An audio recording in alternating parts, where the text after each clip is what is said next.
नमस्कार, मैं हूं पूजा भारती और आप देख रहे हैं P3 न्यूज़ झारखंड।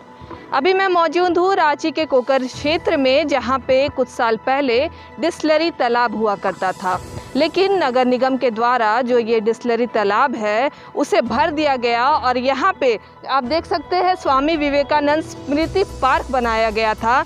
लोगों के लिए ये पार्क बनाया गया था, लेकिन इस पार्क को आप देख सकते हैं कि अभी जो ये पार्क है उसका जो स्थिति है वो दयनीय स्थिति हो गई है और उसके जस्ट सामने जो है एक मार्केट कॉम्प्लेक्स बनाया जा रहा है। जो ये मार्केट कॉम्प्लेक्स है, आपको बता दें कि ये मार्केट कॉम्प्लेक्स ट्रैफिक को ध्यान में रखते हुए बनाया जा रहा है और यहाँ पे पार्किंग भी बनाई जा रही है। और अभी हम बात करेंगे यहाँ के जो कॉम्प्लेक्स जिसके द्वारा बनाया जा रहा है, जिस एजेंसी के द्वारा बनाया जा रहा है, उसके अधिकारी से बात करेंगे और जानेंगे कि यहाँ पे क्या क्या कुछ मुख्य समस्याएं हैं, उनसे ही बात करेंगे और पूरी बात जो है वो जानेंगे। यहाँ पर मार्केट कॉम्प्लेक्स बन रहा है, जिसमें नीचे में ग्राउंड फ्लोर में मार्केट कॉम्प्लेक्स रहेगा और ऊपर में पार्किंग रोड का लेवल जो इसका छत होगा वो रोड लेवल पर होगा।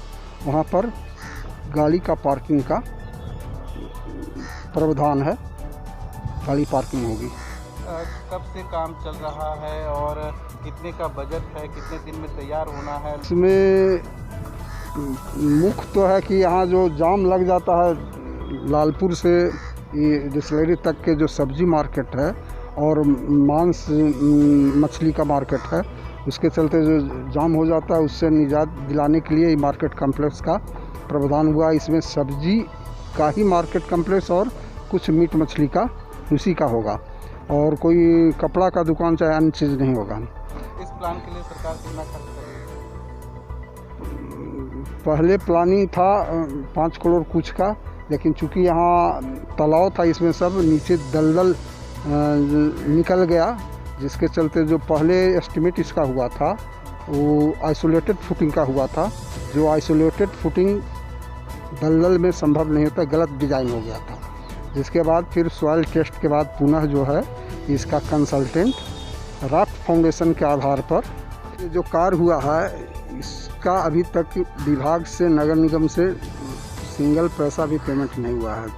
चूँकि जो एस्टिमेट में चेंजिंग हुआ तो इसका अप्रूवल आज तक के सबमिट है, टेक्निकल सैंक्शन चीफ इंजीनियर से प्राप्त है, लेकिन सक्षम पदाधिकारी होते हैं नगर आयुक्त, उनके लेवल पर एवं नगर विकास सचिव के लेवल पर अभी तक की पेंडिंग है, जिसके चलते इसका आज तक किसी प्रकार का कोई भुगतान नहीं हुआ है, जो कि भुगतान वांछित है। बिना भुगतान के प्रगति होना स्वतः संभव नहीं है और इसके लिए पत्राचार बार बार किया गया है, इंजीनियर से भी, कंसल्टेंट से भी और हमारे एजेंसी से भी, कंस्ट्रक्शन कंपनी के एजेंसी से भी, लेकिन अभी तक प्रोग्रेस सफिशिएंट नहीं हुआ है।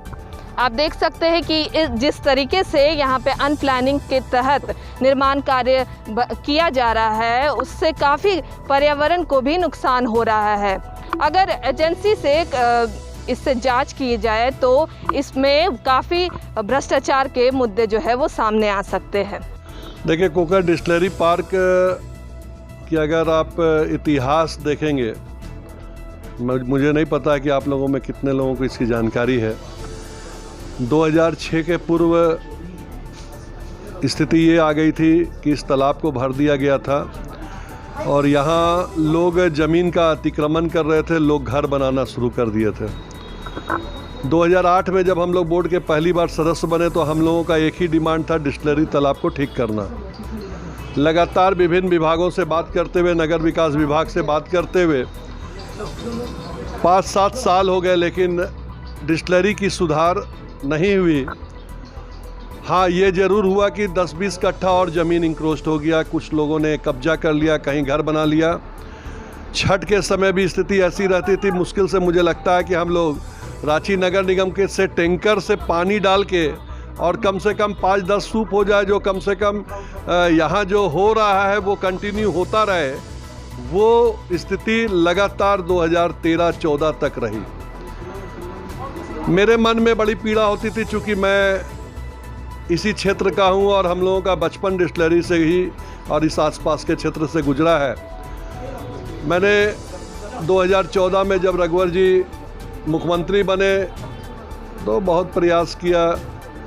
संजोग से सजल चक्रवर्ती जी मुख्य सचिव बने, वो भी इसी क्षेत्र के थे। उनको इस क्षेत्र का वास्ता देके मुझे याद है कि ज़बरदस्ती मैंने कहा था कि 2 करोड़ रुपया कम से कम दीजिए सर, हम लोगों के कोकर के धरोहर की स्थिति बहुत ख़राब है, पूरा कचरा से भरा हुआ है, डस्टबिन बन गया है, और अगर उसको ठीक नहीं करेंगे तो हम लोगों के लिए दुर्भाग्य है। चुनाव से पहले मेयर ने भी आपके कहा कि आपकी ये चल रहा है, यहाँ पे काम चल रहा था, आपके द्वारा ही काम चल रहा है। नहीं बता रहा हूँ मैं। उसके बाद जाके 2 करोड़ की राशि मिली, 2 करोड़ की राशि से इसका टेंडर हुआ, लेकिन इसकी स्थिति ऐसी आ गई थी कि यहाँ पानी की मात्रा बहुत कम रहती थी। तो हमारे यहाँ IAS प्रशांत कुमार थे, उनका एक सुझाव था कि 2 करोड़ रुपया में हम बहुत बड़ा तालाब का निर्माण नहीं करा पाएंगे, इससे बढ़िया है कि एक तालाब और साथ में एक पार्क का निर्माण हो जाए तो बढ़िया है। उसी का निर्माण हुआ, और निर्माण होने के बाद एक संवेदक ने इसे चलाने के लिए भी लिया।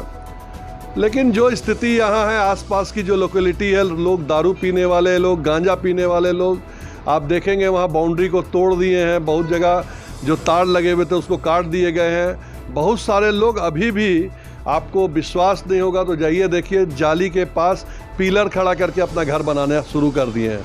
मैं अभी परसों ही वहाँ स्थल निरीक्षण में गया था।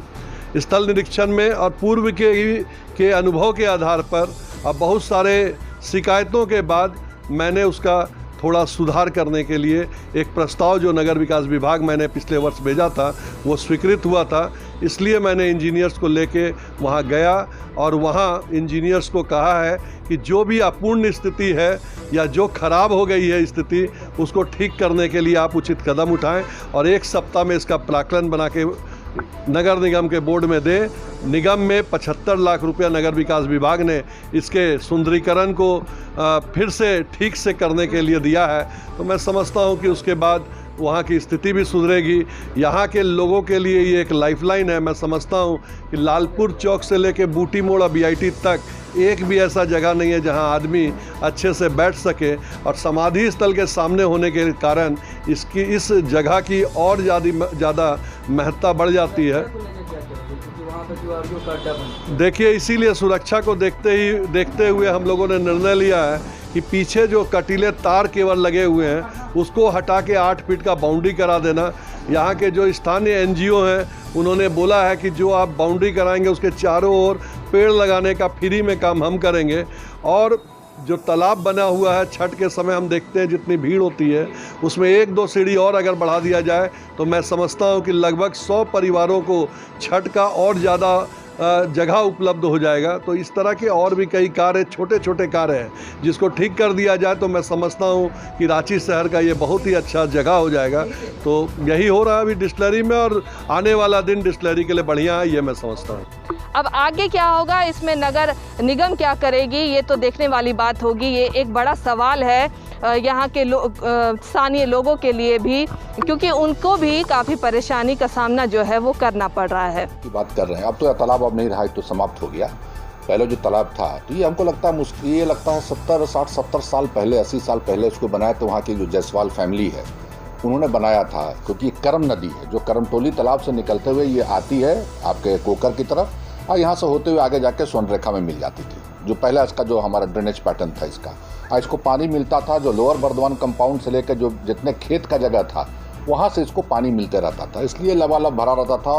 और वहाँ उस वक्त गांव वालों के रिक्वेस्ट पर इन्होंने, वहाँ जायसवाल फैमिली ने वो डैम बनाया था। देखिए, डेवलपमेंट को कोई नहीं रोकता है, हम भी नहीं रोकेंगे, कोई नहीं रोकेगा। कोई भी समझदार आदमी चाहेगा कि सुंदरीकरण हो, लेकिन वैज्ञानिक तरीके से हो और ट्रेडिशनल तरीके से होता। तो अगर ये डिस्टिलरी तालाब को अपने मूल रूप में लोग रहने देता और इसके चारों तरफ डेवलप करता, तालाब वैसे ही छोड़ता, तो मुझे लगता था कि वो ज़्यादा सुंदर लगता। क्योंकि पानी के बिना तो आप जीवन की कल्पना नहीं कर सकते हैं, न नेचर न इकोसिस्टम का। तो हमने तालाब ही बंद कर दिया। तालाब को बहुत छोटा सा एक छोटा सा बाथिंग टब की तरह हमने बना दिया, तो तालाब ही हमारा। इसलिए अभी की जो स्थिति है वो बहुत दयनीय है। अब तो तालाब है ही, दिखता ही नहीं, हमने कहा, तो उससे अब तुलना ही करना बेकार है। तो मुझे लगता है कि पहले की स्थिति ज़्यादा सुंदर थी, और हम लोग भी उधर जब गुजरते थे तो अच्छा लगता था देख कर। जब पानी ओवरफ्लो करता था, उसी को बढ़िया से आपको बना देना था, तालाब को गायब नहीं करना था। फिलहाल इस खबर में इतना ही। आप देखते रहिए P3 न्यूज़ झारखंड। रांची से मैं पूजा भारती।